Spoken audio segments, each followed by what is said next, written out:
Fala pessoal, tudo bem? Sejam todos bem-vindos mais uma vez. Juan Vidal. Em relação a esta nossa aula de hoje, iremos falar sobre o TCE, o trauma crânioencefálico, iremos descrever e interpretar seus principais achados. Então, vamos lá. Eu começo esta nossa aula fazendo uma pergunta para vocês. Quando falamos de exames de urgência e emergência por tomografia computadorizada do encéfalo, do crânio, vocês acham que devemos ou não administrar o meio de contraste? Em relação a esse nosso caso, em relação a esse nosso estudo, ele será baseado em imagens por tomografia computadorizada do segmento encefálico em cortes no plano axial, algumas reconstruções, janelamento exclusivo dedicado ao estudo do parênquima encefálico, ao estudo do osso e sem administração do meio de contraste. Respondendo à nossa pergunta, quando fazemos exames de urgência e emergência por tomografia computadorizada do encéfalo do crânio, inicialmente não carece a administração do meio de contraste, principalmente quando falamos de contexto de trauma. Isso porque a tomografia ela tem uma alta sensibilidade, uma alta especificidade na caracterização, no diagnóstico de vários achados, de várias lesões, principalmente fraturas, sangramentos, edemas. Então, inicialmente, não carece da administração do meio de contraste. Agora, vamos fazer uma avaliação em relação aos aspectos das imagens. Fazendo aquele velho exercício, né? Subindo e descendo as imagens, sistematizando a nossa visão, sistematizando o nosso exame, já observando essas duas imagens, conseguimos observar já algumas alterações. Essas alterações já são alterações bem significativas. Em relação à sistematização que eu vou utilizar neste exame, vou começar a fazer uma avaliação de cima para baixo, ou seja, crânio caudal, e também uma avaliação de fora para dentro da calota craniana. Temos aqui, então, duas imagens por tomografia computadorizada, sem contraste, plano do corte axial. Fazendo a avaliação fora da calota craniana, já conseguimos observar esse grande achado aqui. Isso se trata, então, de sangramento, de um hematoma. Esse hematoma é o que nós chamamos de hematoma subgalial. Para você entender, para você começar a compreender o hematoma subgalial, você precisa voltar um pouquinho lá atrás, voltar na anatomia das estruturas que ficam fora da calota craniana. Partindo do princípio, principalmente do couro cabeludo, formado de tecido fibro adiposo, abaixo você vai ter uma fina membrana, chamada de galha aponeurótica, também conhecida como epicrânio, que tem a função de ligar os principais músculos da cabeça. Abaixo do epicrânio, da galha aponeurótica, temos outra fina membrana, chamada de periósteo. Esse periósteo que vai recobrir a tábua externa da calota craniana. Então, nesse caso, a gente vê essa grande coleção, esse grande hematoma, que fica embaixo da galha aponeurótica e acima do periósteo, caracterizando assim, então, o hematoma subgalial.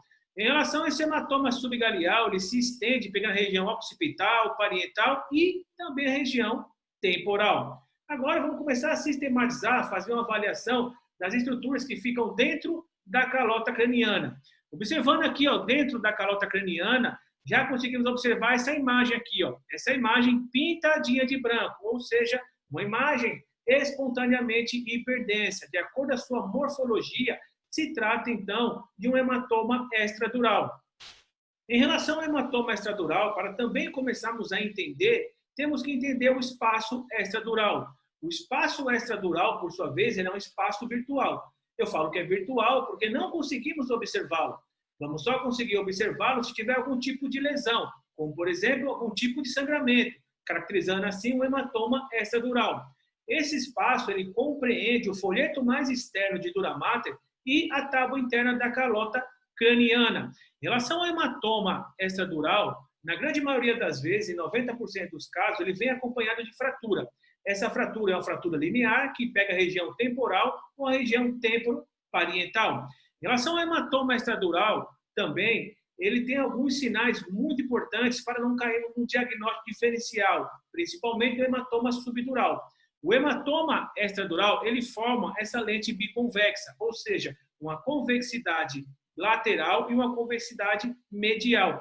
E também ele respeita às estruturas, ou seja, ele não passa das estruturas. Se você tiver um hematoma aqui, ó, extradural, na região temporal, ele não vai passar da estrutura coronal mais acima e também não vai passar da estrutura lambdoidea mais abaixo. Então, nesse caso, você pode observar esse abaulamento, pode observar na região temporal e pode observar também essa lente biconvexa, que se trata do hematoma extradural. Temos aqui também algumas fraturas. E em relação ao hematoma extradural, este sangramento, na grande maioria das vezes, é um sangramento arterial. E esse sangramento arterial ocorre de acordo com a laceração da artéria meninge média. A artéria meninge média, por sua vez, é uma ramificação da artéria maxilar. E a artéria maxilar é uma ramificação da artéria carótida externa. Então, é muito importante você entender a morfologia e a fisiologia da lesão para você não cair no diagnóstico diferencial. É muito, muito importante. Por se tratar de um sangramento arterial, ele acaba exercendo uma pressão em cima do parênquima encefálico. Nesse caso, você observa que esse hematoma extradural está exercendo uma pressão em cima do parênquima encefálico, ou seja, aumentando a PIC, a pressão interna intracraniana. E esse aumento da PIC ele é caracterizado principalmente com a diminuição da amplitude dos círculos e fissuras, o apagamento das cisternas, e a gente consegue observar também que ele acaba empurrando as estruturas ipsilateral da linha média, pegando principalmente os núcleos da base, o corno anterior do ventrículo lateral, o corno posterior e o átrio também do ventrículo lateral, e um grande desvio da linha média, empurrando um contralateral.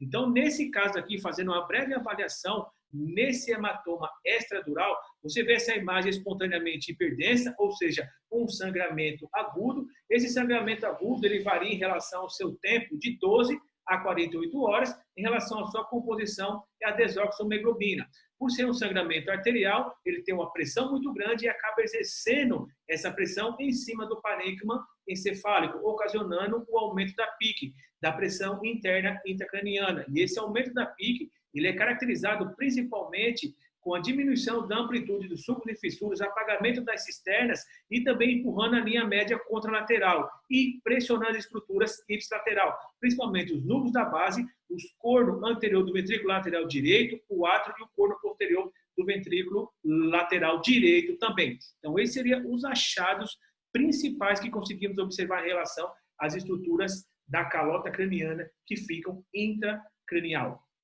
Continuando a nossa avaliação, a gente então já consegue avaliar também aqui, ó, que tem algumas descontinuidades ósseas. Esse não seria a janela específica dedicada ao estrutuoso, mas fazendo aqui uma breve avaliação, a gente vê que tem descontinuidade óssea, caracterizando assim então fraturas lineares. Observamos também gases por em relação à lesão, ou seja, pneumoencéfalo, e nesse caso então a gente já começa a cravar que se trata de um hematoma extradural, onde você é uma lesão secundariamente a um trauma externo, onde você tem fraturas, você tem um sangramento no espaço extradural, você tem gás associado e você tem um aumento da PIC, da pressão interna intracraniana.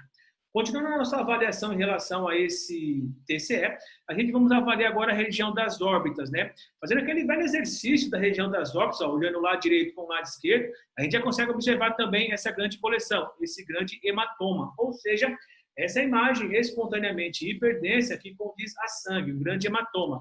Esse hematoma, ele é de aspecto aqui, ó, superolateral da órbita. Observe, ó, que ele é de aspecto superolateral da órbita. O interessante é que aparentemente ele é também extraconal, beleza? Ele aparentemente é extraconal e ele está intimamente em contato com o músculo reto superior da órbita. Então, se você comparar, você vai ver que tem uma lesão aqui na região da órbita, nos aspectos superolateral, ele também está parecendo extraconal, e você vê que ele também tem intimamente em contato, se você fizer uma avaliação minuciosa, em contato com o músculo reto superior da região da órbita. Então, esse aqui seria uma avaliação que a gente pode observar por tomografia computadorizada, plano axial. Vamos fazer uma avaliação agora em relação às reconstruções em 3D para observar as fraturas com maior detalhe, né? Então, nesse caso, a gente consegue observar essas fraturas, as fraturas lineares, pegando a região temporal, parietal, então você vê várias fraturas lineares nessa região. Então, as reconstruções em 3D são fundamentais também, principalmente na avaliação da calota craniana, da abóboda craniana, do calvário craniano, como um queira chamar. Nesse caso, a gente caracterizou perfeitamente as lesões. Então, em relação à aula de hoje, foi uma aula bem bacana, foi mais para mostrar para vocês aí o TCE, alguns achados, descrevemos os achados aí, interpretamos esses achados. Foi bem bacana mesmo. Muito obrigado. Até a próxima aula. Tamo junto. É nóis, meus queridos.